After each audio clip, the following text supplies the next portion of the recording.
A 20-year-old's love for an old ferryman unearths a shocking, buried past. The late autumn drizzle clung to the coast of Maine, a persistent mist that softened the rugged edges of the limestone cliffs.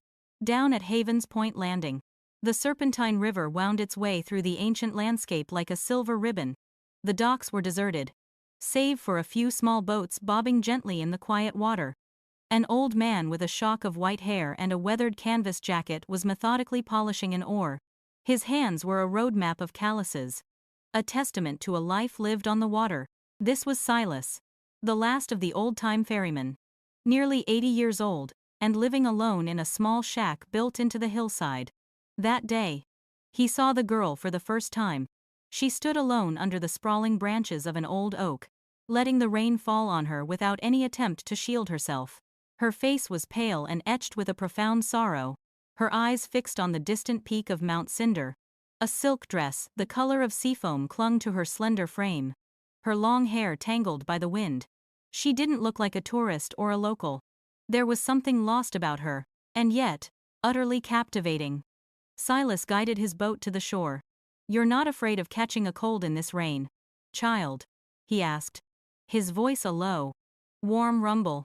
The girl turned, her eyes shimmering with a mix of rain and unshed tears. "I just wanted to sit for a while. To be quiet," she whispered. Silas didn't press.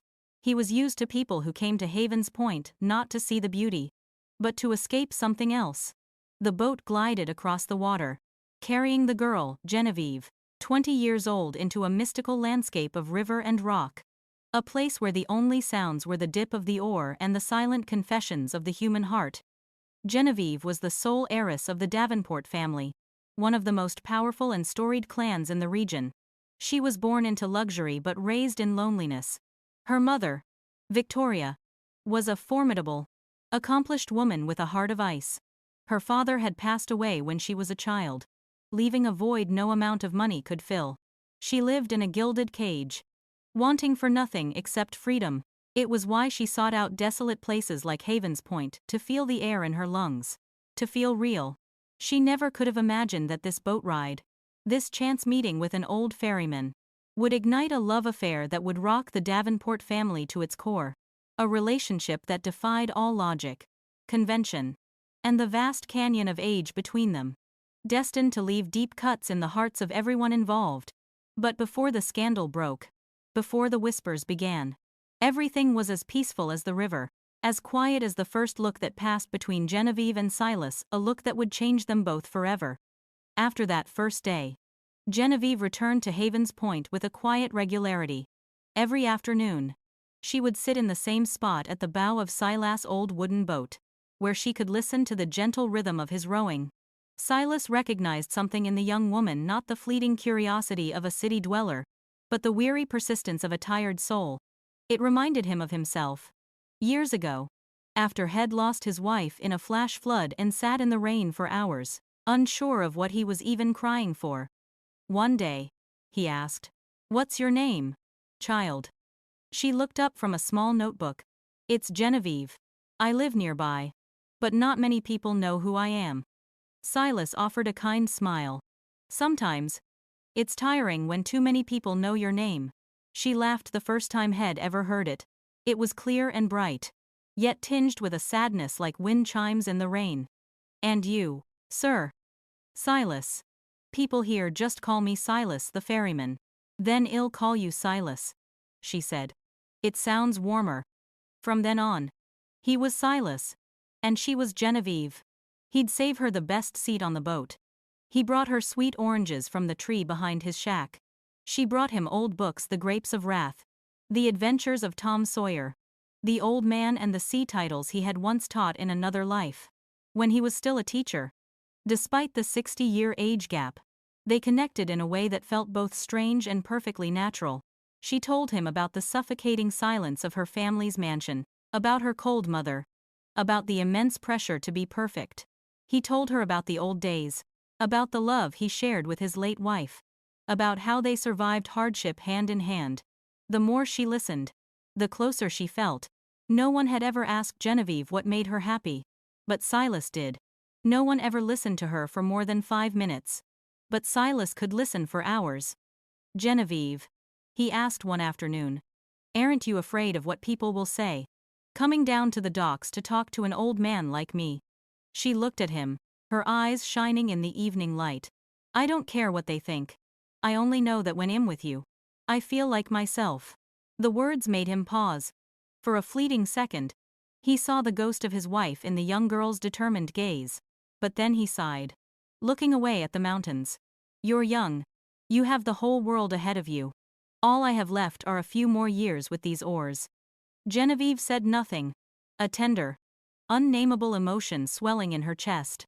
She didn't know when she had started to care for him so deeply, only that on the afternoons she couldn't come to the river, she felt an unbearable emptiness. And day by day, that emptiness was transforming into something much bigger, something she knew the world would never accept. She began to sneak out of the mansion on Magnolia Drive every evening. Her mother, Victoria, would have forbidden it, but Genevieve no longer cared. She was tired of the fake parties, the endless questions about her future, and the judging eyes of high society. Only with Silas could she be herself. Not the Davenport heiress, but a 20-year-old girl learning to listen to the world. One afternoon, she brought him a box of homemade molasses cookies and a faded photograph she'd found in her late father's old trunk. "Silas," she said, holding it out, "do you know this man?" He took the photograph, his eyes clouding with memory. It was a yellowed picture of a man in a white shirt standing in front of the old Roosevelt High School. A neat inscription at the bottom read, "Mr. Silas and the graduating class. 1987. He nodded slowly. "That's me. Back when I was still teaching." Genevieve's eyes widened. "You taught at my father's school?" "Yes. I was a literature teacher." "Was your father?" "My student." She nodded, tears welling. "My father used to talk about a teacher named Silas who made him love poetry. He dreamed of being a writer, but he had to take over the family business." Silas was silent. It was the first time in decades he had heard an echo from that past, a time when he was Mr. Silas. A time of respect and purpose. A life he thought had been buried forever after he lost his wife and was framed for a crime at the school, forcing him to resign in disgrace. No one had stood by him. He had retreated to Havens Point to live out his days in obscurity. "My father passed away when I was 5, Genevieve said softly. "But I remember him reading me poems every night. He said a girl had to know beauty, and that it didn't come from dresses, but from the soul." For the first time, Silas reached out and gently took her hand. His was wrinkled and rough, but it was warmer than any she had ever held. She didn't pull away. They both knew, in that silent moment, that this was more than just the bond between an old man and a young woman. It was deeper, softer, and more dangerous than any simple friendship. They just didn't dare give it a name yet. That night, her mother was waiting for her in the living room, her eyes like chips of ice. "Where have you been?" "I was at the boat landing," Genevieve said calmly, "just listening to the stories of a kind old man." Victoria's jaw tightened. "What old man?" Genevieve just smiled. She knew no one in this house would ever believe that she, a Davenport, found solace with a poor ferryman. But she didn't care. She was beginning to understand what peace felt like. And she was beginning to realize that Silas was no longer just an old man in her eyes. He was the man who made her heart beat again. In the days that followed, Genevieve lived in two separate worlds. By day, she was the perfect heiress. But by dusk, she would slip out the back gate, down the mossy stone path to the docks, where an old man with kind eyes was waiting for her, a habit that needed no appointment. The twilight was settling when Genevieve arrived, later than usual. Silas was busy mending a canvas boat cover when he heard her familiar footsteps. He looked up to see her stepping onto the boat, her face flushed but her eyes bright. "I'm sorry, Silas. My mother held a family meeting. It was so stressful. I just needed to come here to clear my head." He said nothing, just smiled, wiped her seat clean with his hand, and began to row toward the middle of the river. "Silas," she began, her voice hesitant, "I never thought I'd find someone who made me feel truly at peace. And now I'm afraid of the day I can't see you anymore." The oar in his hands paused for a fraction of a second. Don't say that. Child. I'm just a quiet old man. You have your youth. Your whole future. Don't let someone like me disrupt your life. But what if that's the disruption I want? She asked. Her gaze serious. To me. You are not an old man. To me. You are a man. The words struck him silent. She left the boat quickly, leaving him in a torrent of chaotic emotions. That night. He couldn't sleep. He knew her feelings were no longer simple admiration. This was something deeper. More real, something that, if pursued, would pull them both into a cruel vortex of judgment. The distance between them quietly dissolved. She was no longer just a listener. And he was no longer just a storyteller.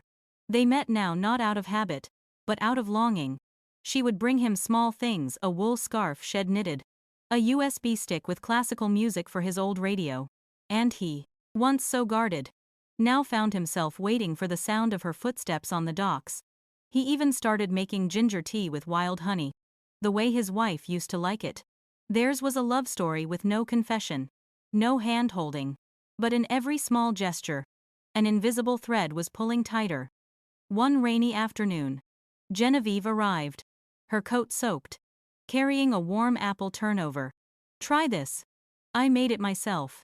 He took it, his eyes gentle, but then he set it aside. Genevieve, he said, his voice low, I've been thinking. You are so young. I don't know how much longer I have to live. When I'm gone, what will become of you? She looked up. Do you think I haven't thought of that? I know everything. And I still choose to be here. Because with you, I don't have to pretend. He bowed his head slightly. But you will be hurt. People will not leave you in peace. They will call you mad. Can you bear that? She was silent for a long moment. Then she knelt beside him, her small hands taking his. I don't need their world. I just need to be true to myself. If I've chosen wrong, at least I chose with my heart. His throat tightened. It had been so long since anyone had been willing to sacrifice for him. That night, he sat at his wooden table and opened an old, faded journal where he used to write poems. His trembling hand added a new line. She came in the middle of the rain, carrying not an umbrella, but peace. A locked door in his heart was creaking open. But he knew that on the other side lay a world of prejudice. A world that would not make it easy to step through. The next morning, Victoria Davenport convened a rare family breakfast. She sat at the head of the table, her expression severe. Her nephew, Richard, who helped run the company, sat to her right. Genevieve entered, polite as always, but with a new steel in her eyes. Where have you been going these past afternoons? Victoria asked, her voice like ice. To Havens Point. For some fresh air. Genevieve answered simply. With whom? Genevieve paused. Then met her mother's gaze directly. With someone you won't approve of. But someone I have come to cherish. A tense silence fell over the table. Don't tell me it's that old ferryman, Victoria said, leaning forward. Genevieve simply nodded. Whispers erupted. An aunt gasped. Her uncle shook his head. Do you have any idea what you are doing? Victoria hissed. The heiress of the Davenport family. Entangled with some penniless old man on the verge of death. I know, Genevieve replied calmly. But he is the only person who listens to me. The only one who doesn't judge me or push me into an arranged marriage or measure my worth by my achievements. He makes me feel human. What? Victoria almost screamed. And what good will that feeling do you when society despises you? Genevieve's hands clenched. Then how do you want me to live? Mother. Like a machine. Nodding along to your decisions. Marrying a man I don't love for the sake of appearances. Have you ever once asked me what I want? The table was silent. Victoria stood up. Her eyes red with rage. If you see that old man again, I will cut you off. Freeze your accounts. You won't leave this house. Do it, Genevieve said, her voice steady. But you can't lock up my heart. She left the room, leaving her family in stunned silence. That evening, her bank account was frozen. Her phone was taken. And the main doors were locked. The staff was ordered not to let her out. But she wasn't scared. She wrote a small note and gave it to Maria. The elderly housekeeper who loved her like a granddaughter. To sneak to the docks. The note was brief. Silas. They're keeping me here. But I haven't given up. I will find a way back. I promise. Don't be sad. Don't think I've disappeared. I miss you. Silas received the note late that afternoon. He sat on the empty dock for a long time. His eyes burning. For the first time in 40 years, he felt a hollow ache in his chest. The real storm had begun. 7 days passed. Victoria hired extra security. Genevieve was a prisoner. With only a pen and a journal, she wrote to Silas every day. Letters he would never receive, just to keep herself sane.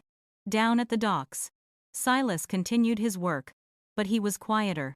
His smile gone. On the 8th day, a man in an expensive suit arrived. He was Victoria's lawyer. He offered Silas a briefcase. Mrs. Davenport sends this gift, with the hope that you will understand her position. Silas didn't look at it. Is it a letter? Or money? It's money.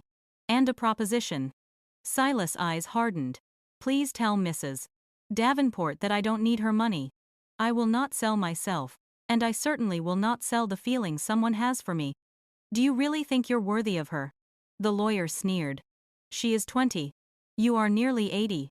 Have you considered what will happen to her when you die? The question was a dagger. Silas remained calm. But the light in his eyes dimmed. I have considered it. But I cannot pretend that what is between us does not exist. The lawyer left the briefcase and walked away. That evening, Silas rowed to the middle of the river and let the boat drift. He wasn't afraid of the world's judgment, he was only afraid of never again hearing her voice call his name. Back at the mansion, Genevieve had a plan. She convinced Maria to buy her a cheap, untraceable burner phone. She sent a single text. Silas. I'm okay. Don't let anyone hurt you. Wait for me. I will come back. The message arrived just as he was docking. He read it, clutching the phone, tears welling in his old eyes. A single line of text was enough to arm him against the storm. On the 12th day, a thunderstorm broke over the coast. Genevieve sat by her window, watching the rain lash against the glass. That afternoon, Maria slipped her a small bag. Be careful. A new SIM card. The phone. And the key to the back gate. If the mistress finds out, I'm done for. I won't let you get in trouble. Genevieve promised. That evening, as the staff prepared dinner, she slipped out. She pulled on a raincoat and moved silently through the back of the mansion to a small gate leading to the woods. The rain was cold, but her heart was on fire. At Haven's Point, Silas huddled in his shack, the floor wet from the driving rain. It was nearly 7 o'clock when he heard frantic footsteps outside. He opened the door and saw her. She was soaked. Her hair plastered to her face. Her eyes red but blazing with determination. She was breathless. But she managed a smile. I'm back. Are you still angry with me? He was speechless for a moment, then quickly pulled her inside, wrapping her in a dry blanket. I couldn't stand it anymore, she whispered. Every day without seeing you was hell. I know they'll call me insane, but if this love is madness, then I choose to be mad for the rest of my life. He put his hands on her shoulders, his old eyes shimmering. He didn't tell her to stop loving him. He didn't push her away. After a long silence, he spoke, his voice hoarse with emotion. I have nothing left to give you, Genevieve, except a heart I haven't given to anyone since my wife passed. Then give it to me now, she said. I will protect it with everything I have. They sat together, the wind howling outside, but the small shack felt warm. The moment was shattered when headlights cut through the rain. A black luxury sedan screeched to a halt. The door opened, and Victoria emerged under an umbrella, standing like an avenging angel. Her eyes swept the scene and landed on the two of them. The warmth in the shack vanished. Genevieve stood up, shielding Silas. Victoria's lips tightened into a thin line. You are coming home. Now, she said, her voice dangerously cold. As for you, old man, this time, I will not be so lenient. The rain was relentless. Inside the small shack, the flickering oil lamp cast long, dancing shadows, illuminating Victoria Davenport's furious face. Genevieve stood protectively in front of Silas, her eyes defiant. Go home. Mother. I'm not leaving. Do not challenge me. Victoria hissed. You are embarrassing me. Genevieve shook her head. Your honor is measured in billion-dollar contracts. My honor is in being true to my own heart. I'm not embarrassed to love a good man. But I would be ashamed to live my entire life as your shadow. Victoria trembled with rage. She lunged forward to grab her daughter's arm. But Silas spoke. His voice firm. Don't do that. Ma'am. Genevieve has the right to choose. You be silent. Victoria spun on him, spitting the words. Who do you think you are? You were the man who destroyed a family's reputation. Did you think I didn't know? It was you who caused my father to lose his position. You who caused my mother to die of a broken heart. Her voice cracked, turning into a raw scream. And now you want to destroy my daughter's life too. Silas' face went pale, his frail hands clenching into fists. Genevieve stared at her mother in shock. What are you talking about? What did Silas do to grandfather? He was your father's old teacher. But because of an anonymous letter of accusation years ago, your father was transferred. And my entire family lost its standing in this town. It wasn't me. Silas boomed, his voice loud for the first time in memory. I never accused anyone. I was the one who was framed. I lost my career. I lost my wife. And I've spent 40 years rowing this boat. Do you think this was the life I wanted? The shack fell silent. Genevieve couldn't believe the deep well of resentment that existed between her mother and this man. Victoria's voice was a choked whisper. If you were truly innocent, why didn't you clear your name? Silas gave a bitter laugh. Because the real accuser was the school's principal at the time. I kept silent because he had a heart condition and 3 small children. I chose to take the fall. My wife knew the truth. And because she believed in me, she stayed. Victoria collapsed onto a stool, the iron will draining from her face for the first time in years. Then my whole life. I've hated the wrong person. Silas shook his head. You can't be blamed. People believe what they want to believe. But don't let this misunderstanding poison another generation. Genevieve has done nothing wrong. Victoria looked at her daughter, her eyes a chaotic mix of anger, love, and confusion. Just then, a clap of thunder shook the small shack. Go home. Genevieve. Victoria said softly. I need time. But you should know. Love is one thing. Facing the world is another. She walked out without another word. Genevieve turned to Silas, her eyes saying everything. The battle had just begun. But at least now, they no longer had to fight it in the shadows. 3 days later, the story of the Davenport heiress who had run away to be with an old ferryman began to spread. A disgruntled former gardener, bitter about being fired, had secretly taken photos and sold them to a notorious online gossip blog. Within hours, the headline exploded. Shocking scandal. Real estate heiress in depraved affair with penniless ferryman. 80. Though names were withheld, everyone in the coastal towns knew who it was about. Genevieve's name became a trending topic, accompanied by a torrent of mockery and disgust. She's got serious daddy issues. Did the old man cast a spell on her? Rich girls are wild. At the Davenport mansion, an emergency meeting was called. Her cousin Richard slammed his fist on the table. We cannot let this continue. She's dragging the family name through the mud. An aunt added. The rumor is he's a grifter, trying to get her money. Victoria sat silently, her face ashen, as angry as she was. Deep down, she knew Silas wasn't the monster the world was making him out to be. Enough, she said, her voice cutting through the noise. What do you want to do? Have her committed. Throw the old man in jail.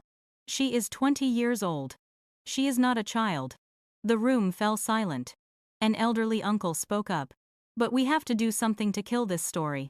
Who will do business with a company whose chairman's daughter is shacking up with an old ferryman?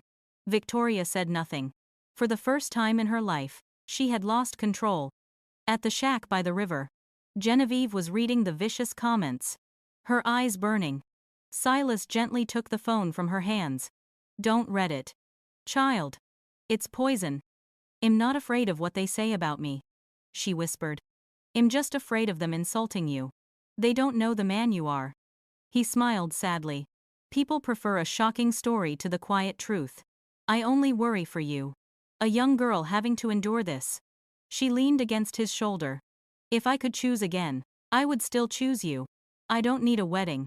Or a title. I just need to be with you every day. He sighed, his arm wrapping gently around her. For the first time, he allowed himself to hold her as a man holds the woman he loves. They didn't know that across the river, a figure in the darkness had just captured the moment on his phone. The next morning, a short video of their embrace went viral. Victoria, seeing it, didn't rage. She called her assistant. Prepare the car. I need to see Mr. Silas one last time. She arrived at the docks alone. I knew this day would come, Silas said, standing to greet her. Please, come in. The tea is still warm. She sat on the rickety chair. I'm not here to fight, she began. I'm here for one final answer. All those years ago, the person who wrote the letter accusing my father, it truly wasn't you. It was not. I swear it. Then why were you silent? Do you know what our family went through? My mother fell ill from the stress and passed away. My father was shamed out of his career. Silas paused, his voice heavy with the weight of decades. I know. And I have carried that guilt for many years. But if you want the whole truth, you must hear it all. The person behind that letter was not me. It was your father. What did you say? Victoria whispered, horrified. Yes. Your father. He wrote the anonymous letter himself to frame his own son-in-law Genevieve's father. He couldn't stand that his daughter had married beneath her station and was determined to prevent an outsider from ever touching the family fortune. Victoria felt the world crumble. For decades, her hatred had been aimed at the wrong man. But you knew this. Why didn't you speak? Because I had the original letter, Silas said, bowing his head. Your mother gave it to me. She knew the truth. But she loved your father and couldn't bear the shame. She made me promise to keep it secret. After she died, I couldn't bring myself to reveal it. I wanted it all to stay buried. Victoria sat in stunned silence, her eyes vacant. After a long time, she sighed. So, all of my mistakes were born from a misunderstanding. And now my daughter is paying the price. She loves you. While I have spent all this time trying to keep you apart because of a ghost from the past. Genevieve has a beautiful heart, Silas said. But that heart is being torn apart by the very people who should be protecting it. Victoria picked up her teacup. If I let this go, the world will call me a fool. If I continue to fight it, I'm afraid I will lose my daughter forever. Sometimes, Silas said, looking her directly in the eye, you cannot please both the world and your own heart. But if you choose to keep your daughter by hurting her, then you have already lost her from the inside. The words struck her like a knife. She stood, trying to regain her regal composure. I'm not making any promises. But I need time. And you. Do not hurt her again. She walked out, not with a shout, but with the faltering steps of a mother who had finally reached the limits of her own strength. But the Davenport family was done waiting. Her cousin Richard came from the city with a decision. We are sending her away. As far as possible. We can't let her continue with this madness. But she's not a child. Victoria protested weakly. Her right to choose. He thundered. Her choice is to make this family a laughingstock by running off with a man who is practically in his grave. No. If you won't do it, we will. The plan was made. Genevieve would be taken to the airport under the guise of a trip to Australia. But in reality, she would be enrolled in a program and cut off from all contact for 3 months. No one asked her. She was simply an asset to be recovered. That afternoon, the loyal housekeeper, Maria, secretly recorded the entire plan and rushed it to Silas at the docks. He listened, his face grim. He knew if they took her, she might never come back. That night, he wrote a letter, his hand shaking but his words firm. Genevieve, my love, if you are reading this, it may be that I am somewhere I can no longer hold an oar. But I hope you understand that no love is wrong if it is born from sincerity. I do not need you to sacrifice for me. I only need you to live for yourself. That is all I need to be content.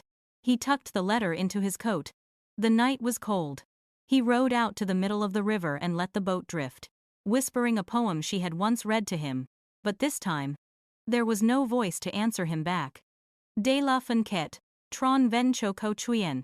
Toi davit li de mang den mot kai ket. De kam zuk va in nia cho tutka ka kyan vut.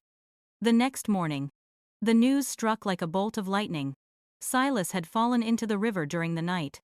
His empty boat was found adrift at dawn. His body was discovered 100 yards away, tangled in water hyacinths, cold to the touch. The news spread fast. Genevieve heard it just as she was packing her suitcase as her mother had ordered. She dropped her luggage and ran for the gate, shoving past the 2 security guards who tried to stop her. She screamed, crying like a lost child. Silas, Silas, don't leave me. I never got to say goodbye. I never got to tell you I would never leave you again. He was rushed to the county hospital. Genevieve sat outside the ICU, clutching the old shirt he often wore, her tears mixing with sweat.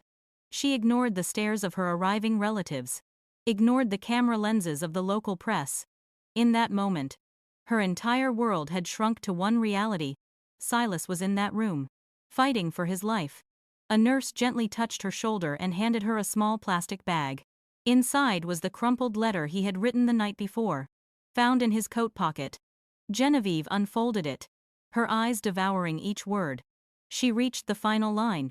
You are the last light in my dark life. If there is a next life, I would still want to be a ferryman. And I would still meet you. Right at this landing. She broke down in ragged sobs. 3 days later, a miracle happened. Silas opened his eyes. The first person he saw was Genevieve. She wasn't crying. She just squeezed his hand and smiled. A smile as gentle as the midday sun on the river. "I'm here," she said. "I'm right here." He raised a trembling hand to her cheek, his lips barely moving. "You're still here. Still here," she whispered back, "and I will sit here for the rest of my life. If that's what you need." When the news broke that Silas was out of danger, the media frenzy started again. But this time, the tone was different. The narrative shifted from scandal to a story of profound humanity. A video clip, filmed years ago by an American tourist on Silas' boat, suddenly went viral. It showed Silas telling an old folk tale about the river, with Genevieve sitting at the bow, listening with rapt attention. The sunlight filtered through the leaves, illuminating their radiant faces in a scene of breathtaking, simple happiness. Public opinion began to turn. That evening, Victoria came to the hospital. She sat down beside Silas' bed. "I owe you an apology," she said. He shook his head slightly. "It's no one's fault. We have all been lost at one time or another."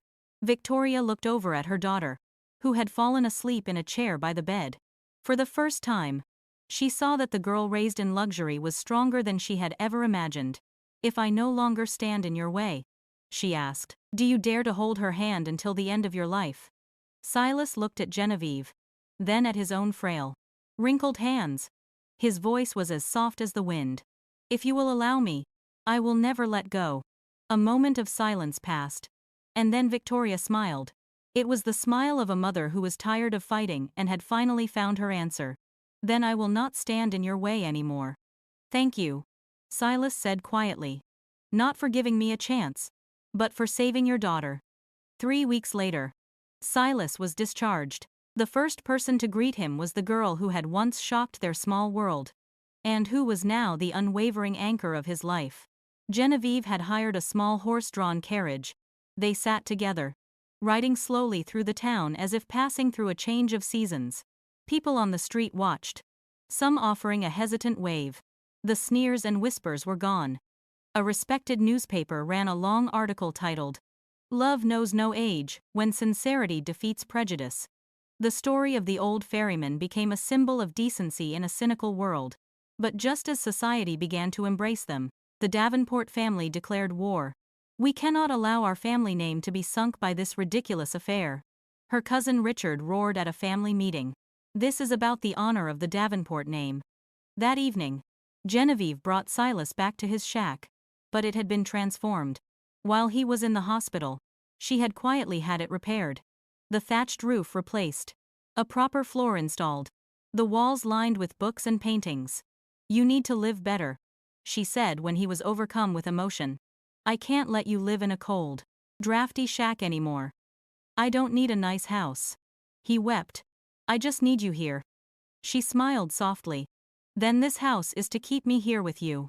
Their joy was short-lived. The next morning, an official letter arrived. A formal complaint filed with the township council regarding an abnormal relationship, causing severe damage to a family's reputation and local cultural traditions. The complainant was Richard, representing the main branch of the Davenport family. Genevieve knew this was their most direct attack yet. You don't have to endure this, Silas said. His eyes filled with worry. If you leave, I won't blame you. No. She cut him off, her voice firm. You are not dragging me down. I chose this path. And if they want to put me on trial in the town square, I will stand there with my head held high.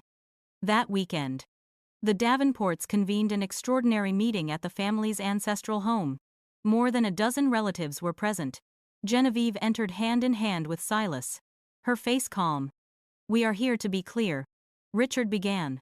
His tone prosecutorial. This relationship has crossed the line of moral decency. Reputation doesn't come from hiding the truth, Genevieve countered, stepping forward. It comes from facing it and living honestly. You're young. You don't understand. An aunt interjected. Love can be emotional, but honor is not. Have you thought about when you have a child? And people tell that child his father is as old as his great-grandfather. The air was thick with tension. If I have a child, Genevieve said, her voice steady, the first thing I will teach him is how to love a human being. Not how to fear public opinion. I would rather be the mother of a child raised with kindness than live in a family that values appearances over love. Enough. Richard slammed his hand on the table. Just then, another uncle, who had been silent, cleared his throat. Perhaps we should reconsider. Genevieve has done nothing wrong. She loves a decent man. Why are we pushing her into a corner? You're taking her side. Richard glared. I am taking the side of what is right. And Richard, have you forgotten? 20 years ago, who was it that pulled your son, Leo, from the river during the flood? If it weren't for Silas, you would have no heir. The room fell silent. Richard's face went white. Genevieve was stunned. What? You saved my cousin Leo. Silas only nodded. The boy was playing. The boat capsized. I was nearby. I did what anyone should do. He never speaks of it, the uncle said. But I remember. I have just been silent for too long. Richard sank into his chair, defeated. Genevieve looked at each person in the room. I am not asking for permission. I am only asking. Between living a life to please everyone and living a life true to yourself, which would you choose? No one answered. Then, Victoria, who had been sitting quietly in a corner, stood up. She walked to her daughter's side and looked her in the eye. You chose right. The room didn't erupt in applause, but in the heaviest, most profound silence. The meeting was over. On the way home, Genevieve held Silas' hand. She rested her head on his shoulder. I'm not afraid anymore, she whispered. No matter what anyone says, I will walk with you to the very end of the road. He didn't speak, but tears of gratitude streamed down his weathered face. After a lifetime of silence, for the first time, he felt protected. The press still mentioned them occasionally, but the tone had changed completely. The sensationalism was gone, replaced by thoughtful articles about a love that had defied prejudice. Genevieve officially moved in with Silas. They didn't have a wedding or pose for glamorous photos. But for her, every day she woke to see him reading a book, stirring a pot of sweet bean soup, or fixing a leaky faucet that was a wedding day. Silas was still frail, but his spirit was different. He began writing again, short poems and small anecdotes from his teaching days. Genevieve would transcribe them and quietly post them to a personal blog she named Notes from the Ferryman. To their surprise, the blog found an audience. Every night, thousands of people would read and comment. Young women wrote, I used to think I needed to find a rich man. Now, I just hope to find a man as gentle as him. Mothers wrote, because of you, I found the courage to leave a loveless marriage and be true to myself. Genevieve smiled with each comment. Not because of the fame, but because she knew their love was spreading light. One autumn afternoon, as the cool wind swept over the harvested fields, Silas was writing on the porch when Genevieve came running home, hiding something behind her back. "Silas, I have the most wonderful news." He looked up, his eyes twinkling. "What's all the fuss?" She sat beside him, catching her breath, and presented a small box. He opened it. Inside was a tiny pair of knitted booties. He stared at her, speechless. She nodded, her eyes welling up. "Pregnant, Silas. 2 months along." He was silent. Not from shock, but as if a deep, dormant part of his heart had just been awakened. He reached out a trembling hand toward her belly. Are you truly pregnant?" "I was hesitant. I was scared," she said. "But when I saw the result, all my fear vanished. Because I know this baby is the result of a love I will never regret." He sat quietly for a long time. Then a gentle, radiant smile spread across his face. "Then I get to be a father again at an age I never expected." She rested her head on his shoulder. "This baby will hear your stories every night. You will teach him poems and lessons on how to be a good person. I'm only afraid I won't be around to see that day." "You will be," she insisted.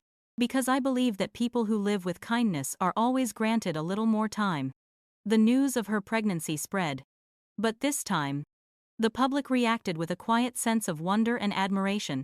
The woman once seen as a rebel was now preparing to be a mother. The old man once scorned was now greeted with a sincere, "How are you today, Silas?" Getting ready to be a grandpa. His blog now had tens of thousands of followers, and a publisher from New York City had offered to turn it into a book. Their life flowed on, as peaceful as a dream after a storm, until one winter morning, when Silas awoke with a sharp pain in his chest. It started as a dull ache but soon radiated down his left arm, accompanied by shortness of breath. The doctor's diagnosis was grim. His heart condition had returned, and his coronary artery was nearly 80% blocked. Without immediate intervention, the risk of a major cardiac event was high. She stayed at the hospital day and night, charting his heart rate in a small notebook. Every time the monitor let out an erratic beep, her own heart would seize. "You have to live, Silas," she would whisper to him. "You're not allowed to leave yet. Our baby hasn't been born. You have to hold our baby. Read to our baby. Teach our baby how to love with a kind heart." A week later, news of his condition spread through the blog. An unexpected visitor appeared at the hospital, her cousin, Richard. He stood silently by the door, looking at the frail man in the bed. He turned to Genevieve. "I was wrong," he said quietly. "Wrong to think a man lived long because he was strong. I see now it's because his heart is light." He placed a box of expensive, traditional ginseng on the table, a peace offering from the Davenport family, and left without another word. That night, Silas woke from a long sleep. "Genevieve," he whispered. "I'm here, my love. I'm right here. Promise me something. Anything. No matter what happens. You cannot give up. You must live happily. Not for me, but for yourself. For our child. For everything you so bravely protected. You're not going anywhere," she cried.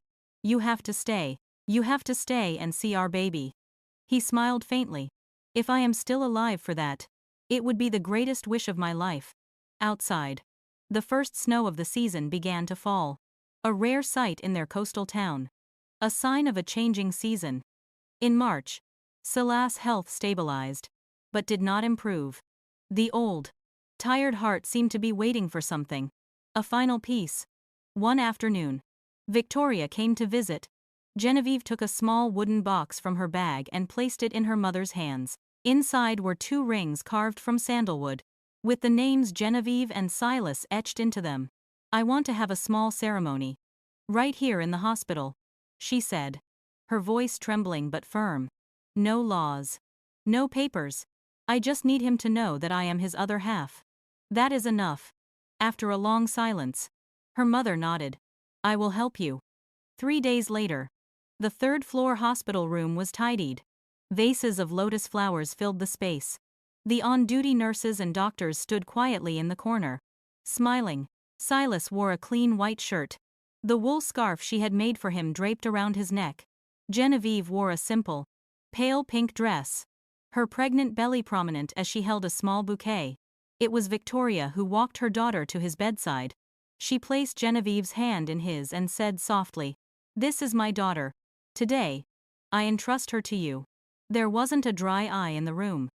An old doctor officiated. He read from his notebook, "Marriage is not a perfect union between two perfect people. It is acceptance, companionship, and love in defiance of time, age, and circumstance." Genevieve gently slid the wooden ring onto Silas' finger. "From now on, I am yours. No titles, no papers. But forever." Silas slowly raised his hand and placed the other ring on her finger. His eyes read, "I have nothing to give you but a heart and a life that has known much pain. You still accept me. I am grateful." The room was filled with the sound of quiet weeping. It was more beautiful than any grand wedding. That night, Silas slept more peacefully than he had in weeks. Genevieve sat by the window, stroking her belly and humming a lullaby. "My child," she whispered, "your father and I were married today. There was no procession, no wedding march. But I know you can feel that this is a real family." 2 days after the small ceremony, the weather turned suddenly cold. That night, Genevieve fell asleep by his bed, her head resting on his hand like a child. Around 3 a.m., the steady beep of the heart monitor suddenly changed to a long, piercing tone. Nurses rushed in. She awoke in a panic. "Silas. Silas. Don't go. Our baby. You haven't held our baby. You promised." The doctors worked for 15 minutes. But in the end, they could only shake their heads. His heart had stopped. She collapsed beside his bed, holding his hand as it grew cold. She didn't scream. Her tears were a silent river flowing inward. "You were smiling yesterday." She wept. "You said you would read poems to our child. Are you really gone?" She took his hand and placed it on her belly. The baby kicked. "Father," she whispered to the quiet room, "it's me. I will be the one to keep your promise. I will grow up, and I will tell the world that my father was a great man." His funeral was simple. As the sun set, the people of Havens Point released hundreds of paper lanterns onto the river, a floating stream of light to guide the old ferryman to his final shore. Genevieve did not wear black. She wore the dress he had loved most. Standing there, her pregnant form silhouetted against the lights, she offered a single prayer. "Thank you for teaching me how to love, how to live, and how to keep a promise." As his casket was lowered, Victoria placed a book on top of it, a bound manuscript of notes from the ferryman, which Genevieve had managed to get printed. A week later, the blog posted its final entry. "Today, our ferryman has departed. He left as gently as he rode in autumn. But do not be sad, for he is not gone. He is simply floating onto another shore, where he is waiting, and telling his stories. And perhaps there, he is waiting for a child who will call him father." 2 months after Silas passed away, summer began to bloom. The small house by the river was now a warm nest, waiting for a new soul. She kept everything as it was, the chipped teacup, the faded wool scarf, his writing desk with its unfinished pages. She would place her hands on her heavy belly. "You're going to meet your father soon, you know. But he won't be able to hold you. I will do it all for him. De la Tron van va koi kung cho kao chuyen." On a bright, windless day, Genevieve was brought to the county hospital to give birth. Her mother, Victoria, was by her side, caring for her every need.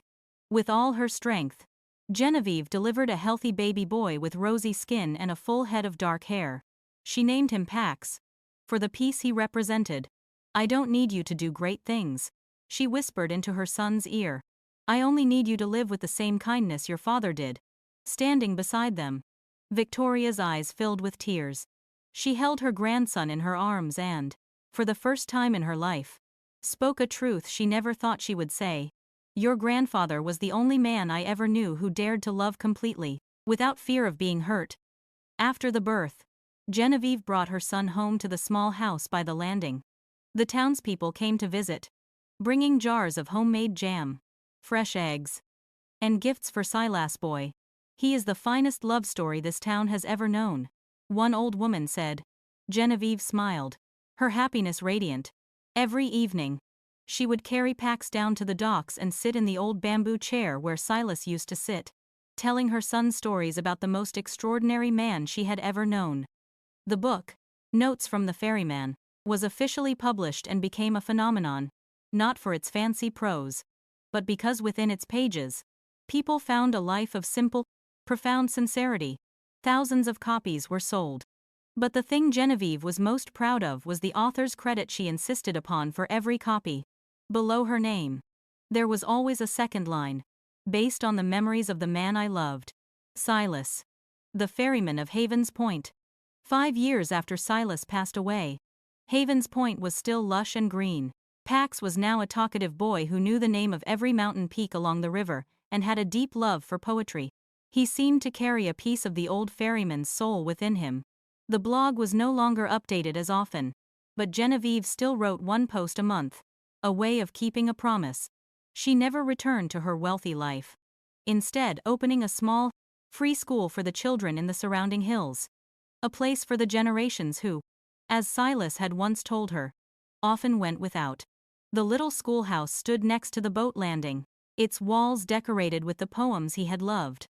One autumn afternoon, a group of foreign tourists visited, among them a Japanese writer who had read the translation of Notes from the Ferryman. When he met Genevieve and Pax, he clasped their hands tightly, speaking in broken English. "I do not understand all the words, but I understand the writer's heart.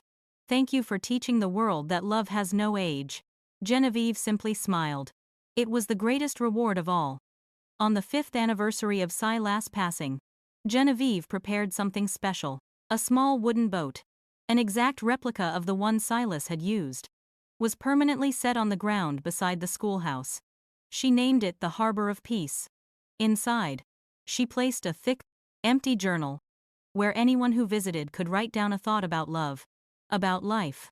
The very first entry was written in her hand: "Thank you, my ferryman, for carrying me through a lifetime."